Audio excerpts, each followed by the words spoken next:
ہے سی نہ قیامت تک کوئی عیب آ سکتا ہے، نہ قیامت تک کوئی عیب آ سکتا ہے۔ حضرات جی وقار نبی کریم صلی اللہ تعالیٰ علیہ وسلم دے صحابہ کرام ہر صحابی دا ادب کرنا ساڈے تے واجب ہے، ہر صحابی دا ادب کرنا ساڈے تے واجب ہے۔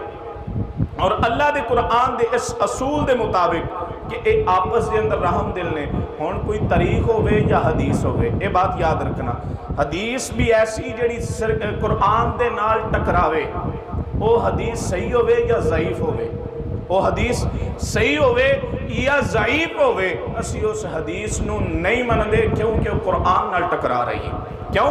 اور قرآن نال ٹکرا رہی ہے، چاہے وہ مسلم شریف وچ لکھی ہوئے یا بخاری شریف دے اندر لکھی ہوئے، اس حدیث نو اسی نہیں مننا گے جیڑی حدیث مصطفیٰ کریم علیہ السلام دے کسی ایک صحابی دا بھی کردار داغدار کرے، کسی ایک صحابی دا بھی کردار داغدار کرے۔ حضرات جی